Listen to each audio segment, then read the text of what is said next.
Hello again to each of you, and welcome back to the Zander channel. Here, I help people get out of their head and establish and maintain the coherence to our hearts.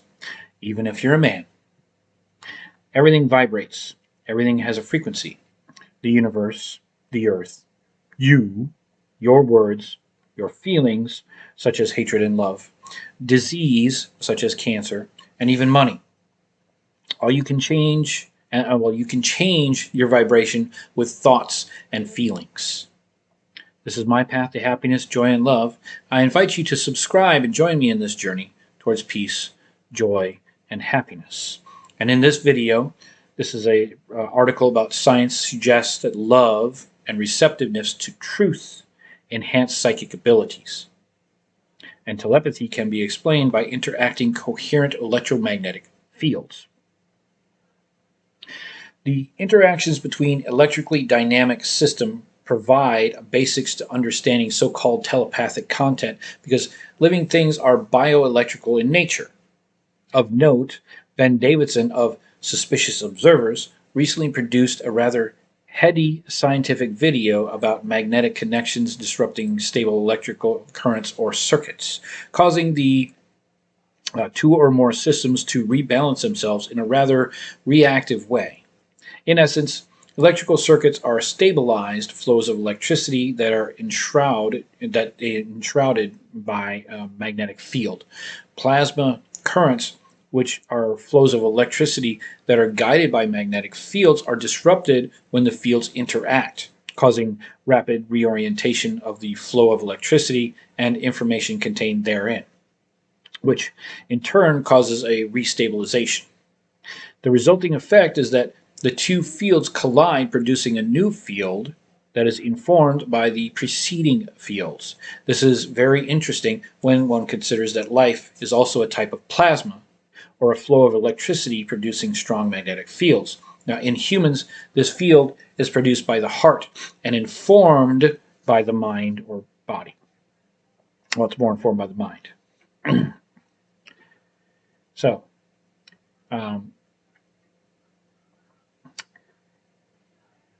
the above video from Suspicious Observers, it generally makes light of the fact that electrical energy is flowing in space and is responsible for much of these celestial phenomena that we observe astronomically in the heavens, right? But it also provides a point of reference of how interacting fields of energy, specifically the out-of-body mind, our body-mind system, transfers energy and therefore information via electromagnetic means, which is commonly referred to as telepathy or psychic abilities. Now, in order to understand the mechanics of the electromagnetic information transference between two people or one person in the global mind, and understanding the bioelectric fields will be helpful, I would say. So, bioelectric fields and brain-heart coherence.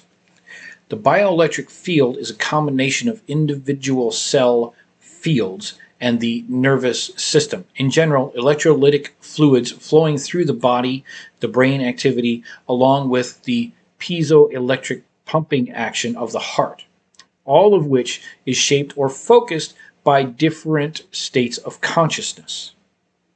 Now, this can be measured by studying the coherence or resonances between the heart via the EKG and the brain via the EEG.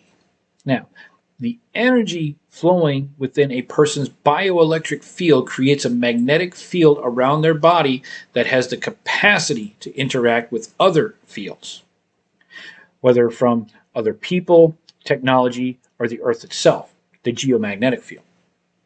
This means that our bodies are like a transmitting and receiving antenna, capable of uploading and downloading information through magnetic field interactions. See my video on the Schumann resonance, 101 and 201. When you physically associate with another person, their magnetic field mingles with yours, and the resulting interactions causes an equilibriumization, which transfers information and energy between you two. In other words, when you come close to another person and open yourself up to them, the information in their fields can be downloaded into yours. So coherence between a person's heart and brain determines how receptive they are to the flowing streams of information. How open we feel around another person is a gauge for the level of our own coherence. This is demonstrated by research conducted by the CIA, particularly with Indigo Swan, who developed techniques of telepathic reception of information called remote viewing. When Swan entered a theta state of consciousness during meditation, his brain and heart coherence increased, and the overall bioelectric field produced by his own body became coherent. As a result, he was able to interpret information downloaded into his field. This allowed him to view images in another person's mind that was within the same coherent magnetic field as Swan's. The information he received needed to be interpreted by his mind by way of the gestalts, or meaning associations he developed throughout his life, a person's unique knowledge base, which acts as a deciphering mechanism for these visions. So this suggests that one can train themselves to be more telepathic by developing accurate knowledge. Swan was also able to gather information directly from the geomagnetic field or the global mind to review sites and locations not directly associated with another person. Swan could describe a location or object that he had never seen before, hence the name of remote viewing. The stronger the emotional charge of the target, the greater Swan's capacity to describe them. So if we can speaking of enhancing telepathic contact, now the key point to comprehend here is that a person's state of consciousness and the resulting bioelectric coherence of the body governs how well they can receive information from the surrounding magnetic field, whether it be from another person or the earth itself. Moreover, the focus on their mind on a target or a visualization and their pre-existing knowledge determines how well they can make sense of what they receive or what they can view. Got to be able to put that stuff together. Words get in the way too often. For example, if you receive an insight that your friend is sick, you might dismiss it as a random thought if you don't consider telepathic contact real. Conversely, if you do think it's real, you'll pay attention to these insights and you can interpret them as such and ask your friend, hey, were you sick at this time? Call them up, see if they're sick, right? See if you can help out. Have you ever noticed that after spending time with a friend or a loved one, you tend to intuit what they're thinking, like completing each other's sentences? And the more often that you're together, the more often you're able to be able to do that. The paranormal normal explanation for this phenomenon seems to be partially governed by the electromagnetic coupling between body and mind fields, which can occur locally through close proximity or remotely by using geomagnetic fields and act as a medium or intent. The telepathic contact appears to be enhanced or degraded depending on the rapport between the individual and another person or population or people, right? Particularly how well your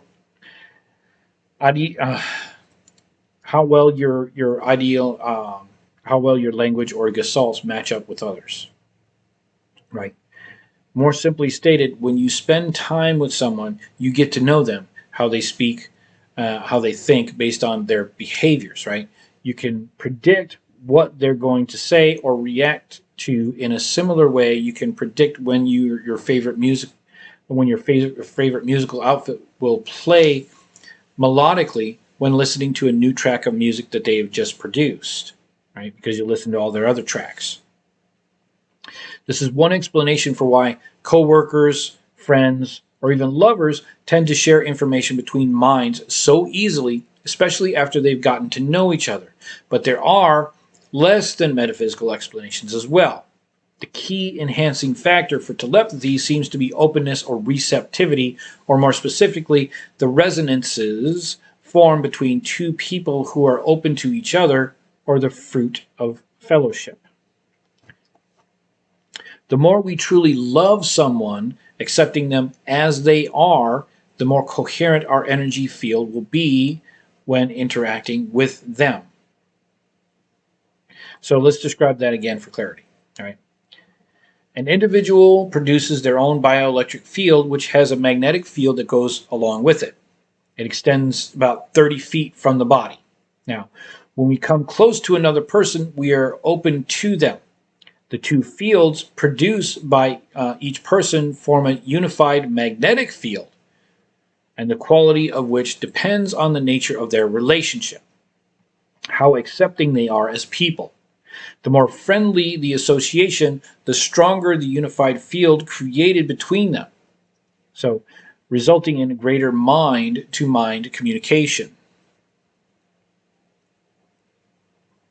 Conversely, people who hate or loathe each other likely still share information, but the dissonance of their energy fields due to how they react when they come in contact with each other will reduce information transference. This is because we become conscious of something we don't accept, and it evokes a feeling of rejection or revulsion. This causes a dissonance between the heart and the brain, reducing the coherence of the shared magnetic fields created by each person. Even your magnetic field is sucking in, trying to protect you. Additionally, anything we do intuit won't be as apparent or noticeable due to the way we think of people that we don't like. That is, when we don't like someone, we tend to downplay or reject things about them, making it harder to recognize when they're actually sharing ideas and thoughts telepathically. So telepathy, in terms of entrainment or synchronized informational fields here. The principle that governs this sharing of information through interacting fields is sympathetic resonance or entrainment. The more resonance between two systems of energy, which are people in this case, the more easily they can share information. One can receive the work of Dr. Michael Persinger as his research with Indigo Swan to better understand this phenomenon. And it's quite extensive, actually. This is just a sum up. Dr. Persinger was able to demonstrate that placing two people in a coherent magnetic field caused the information stored in one person's field to upload to the shared field. When a second person can access it using theta and other states of consciousness, the upload is actually, how should we say, identical. You can receive that information. So instead of playing the game of telephone, where you whisper in each other's ear and you're not allowed to talk to the other person in turn, and you put 100 people in that loop, yeah, the information is the same for everyone instead of what he said, I don't understand. Yeah. Such states are often achieved by balancing the mind via meditation or moments of intense introspection and reverie. So, start your meditations. I got some video on how to meditate. Got video on self-hypnosis if you want to try that. And believe me, all hypnosis is self-hypnosis. Yeah. Consider that when two people hug for more than 60 seconds, each person's coherence between heart and brain is increased, and in turn, the resonance between the two people also increases. Now, it's in today's society in the United States and the Western areas, if you hug more than 60 seconds, that's kind of awkward, right? But this actually helps. We have been trained to understand that it's awkward, right? 60 seconds, 1 whole minute. Your coherence between your heart and brain and that of the other person are more likely to balance in frequency. Be more in tune with each other. As a baby rests on the mother's chest. Yeah? What this means is that they form a joint or unified magnetic field between them, producing a point of contact wherein the information within their minds can be shared. The more the two people develop openness and transparent rapport, which is an absence of secrecy and deception and lies, the more the fields can interact and share that information. So all this suggests that the mind and the heart system, properly tuned via unconditional love practices and forgiveness, can better attune oneself to the fields around them, increasing telepathy and psychic abilities. So how do you tune your heart to your brain? Heart Math Institute, look it up. Heart Math Institute is a California-based research company that sells a few things and is very extensive on their research between heart-brain coherence. When you align your heart and brain and they actually start working together, amazing things happen. Now, also look at Dr. Joe Dispenza, who will reiterate on the Heart Math Institute for my heart-brain coherence. And look up on YouTube, Dr. Joe Dispenza. He's got his audiobooks on there that people have uploaded. So check those out too. Becoming Supernatural. That's a start there. And what's more, the resonances produced by an individual's body and mind are also harmonic with the earth itself. Check out my video, Human Resonance 101-201. Right? It recognizes coherence between the body and the human resonances and the earth now, and the whole galaxy for that matter.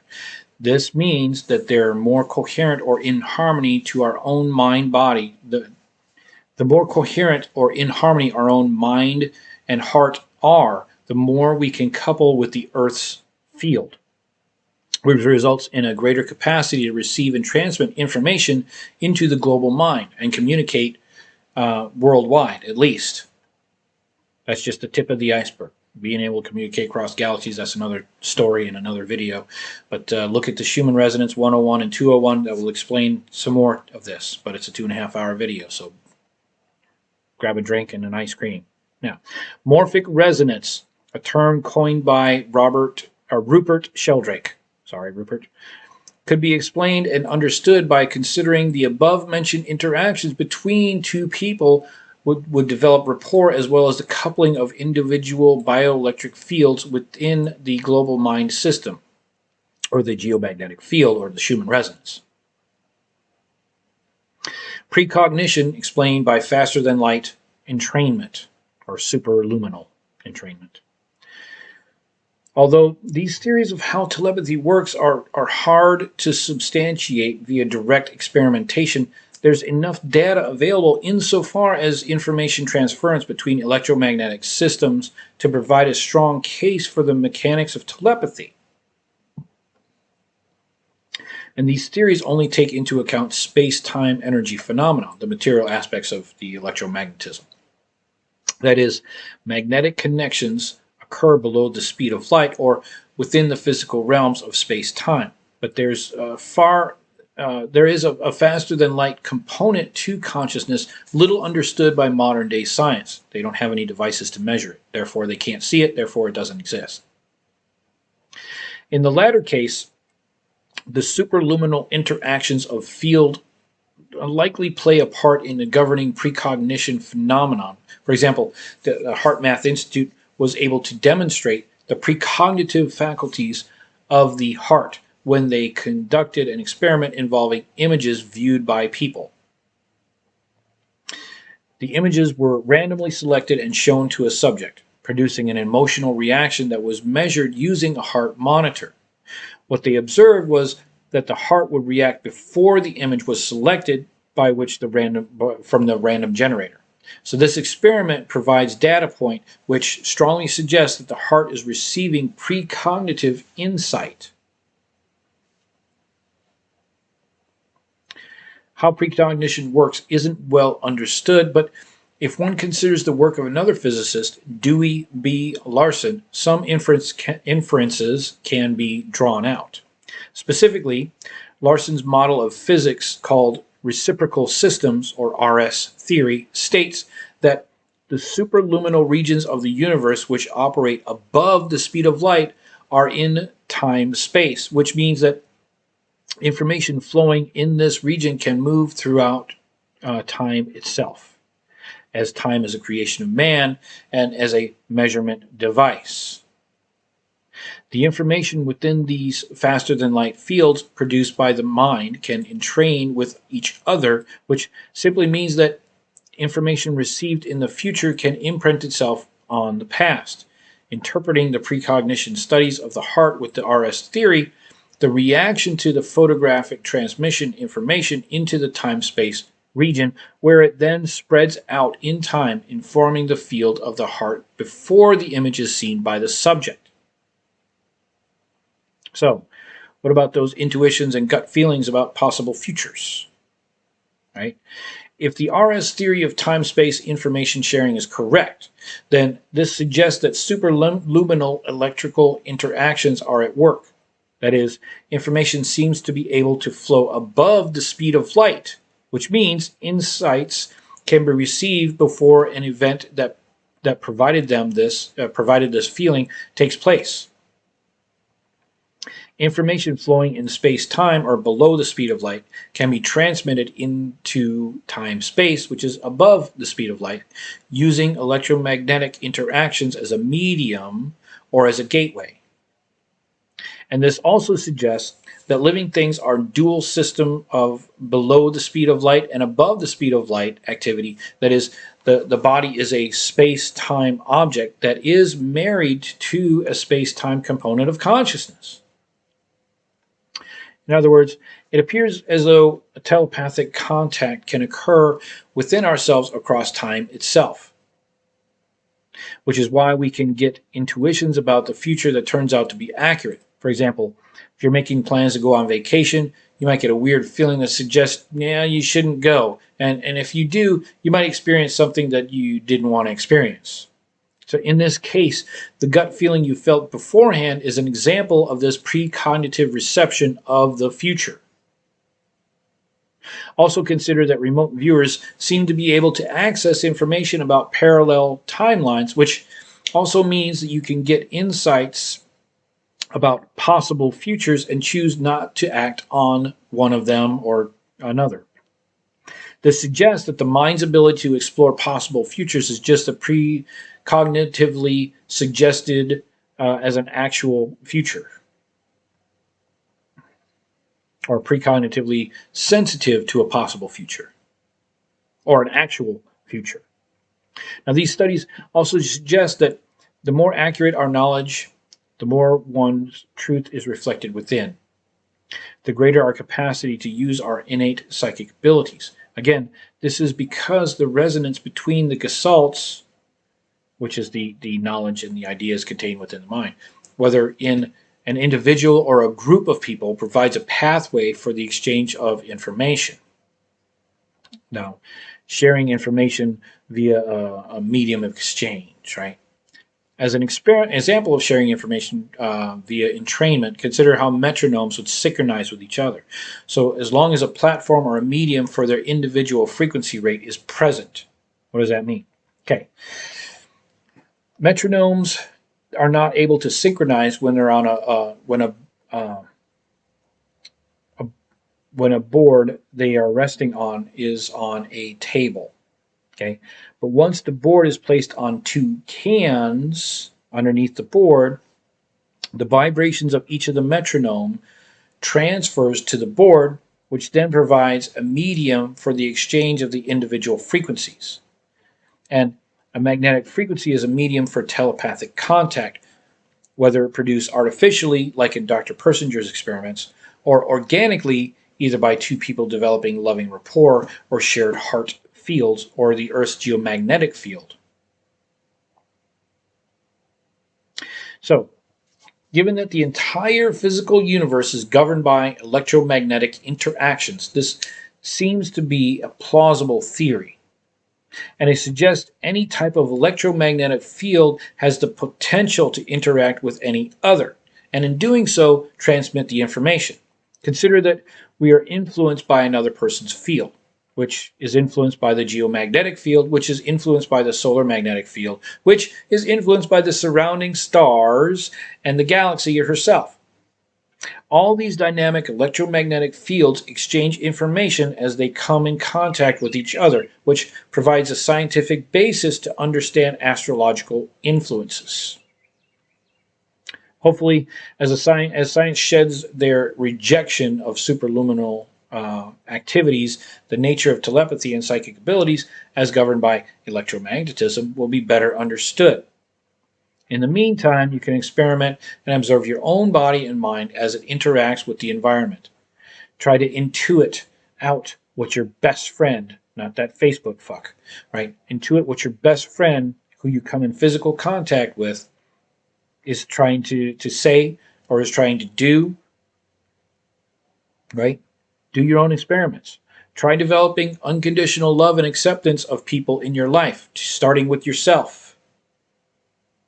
Don't lie to yourself about who you are or what you want to be. Is it because your neighbor has a BMW, or is it because you want a BMW?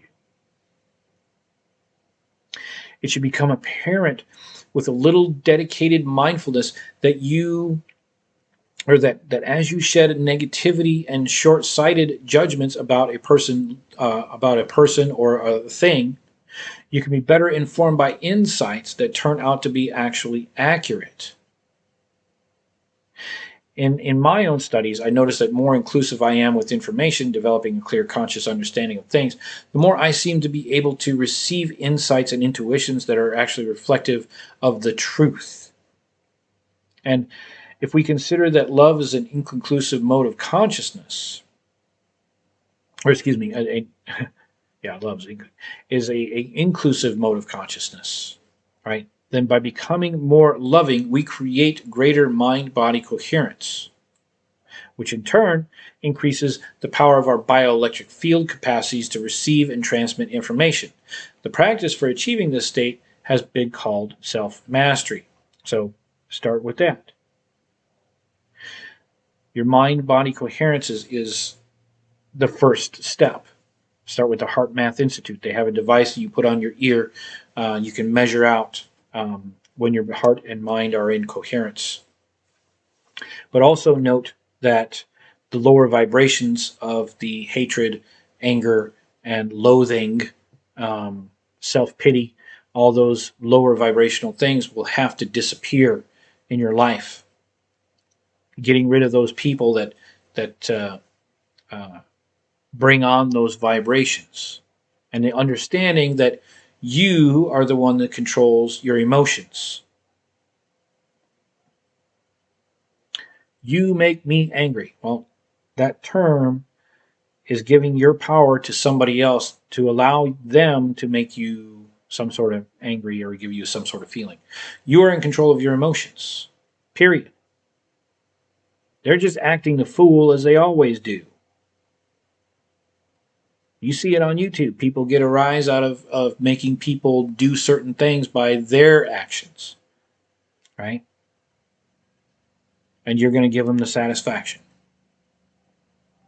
Stop. Now, the ability to accept new information and weave it into a coherent or holistic model of reality, or a singular knowledge by careful discernment or contemplation, it ensures the coherence of the body's bioelectric field is tuned to receive telepathic information clearly. When we love the truth and embrace the unknown, we make ourselves better receivers. Think of it as God transmitting information to your body, right? You don't know what God has planned for you, right? You have no idea what the Creator has planned for you, but you're going to do it one way or the other. Make yourself a better receiver of that information, because as God loves all and God loves you, you really think that God is going to bring you some sort of harm that is not some sort of lesson that you could learn to test you, to see what you're going to do, what you're not going to do?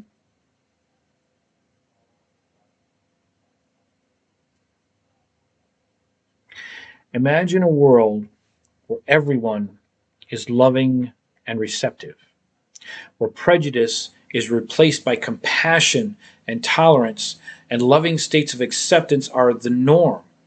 You don't have to lock your doors at night.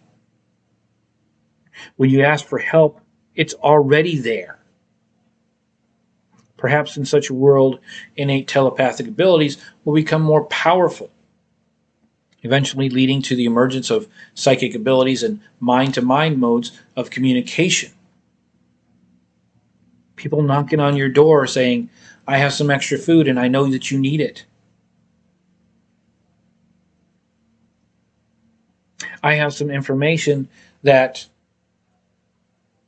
can help you start an online business, and I'm here to help you do that because I know that you need it, and I'm here to help you without any malice, without any I want something in return. Just because you're human, just because I saw you the other day and I feel that I need to help you. What would that be like? Hey, smash that like button and subscribe below if you learned something, agreed, found this interesting. Comment below to ask an educated question you want the answer to. And if you love this sexy face, hey, hit that notification bell from the next posting herein. And as always, a couple more ideas. Future of medicine will be the medicine of frequencies. No disease, including cancer, can exist in an alkaline environment. That's Dr. Otto Warburg, 1931 Nobel Prize winner for cancer discovery. The future of medicine is the medicine of frequencies. That's Albert Einstein. Now, why are you taking medical and health advice from people who have a vested monetary interest when you're diseased? And if these pills are supposed to make you better, why are you still taking them? Hey, I love you guys. Check out my channel, and hopefully you can learn something. Comment, ask some questions, right? It'll drive this channel to something that more suits you guys. Love you all. Good day.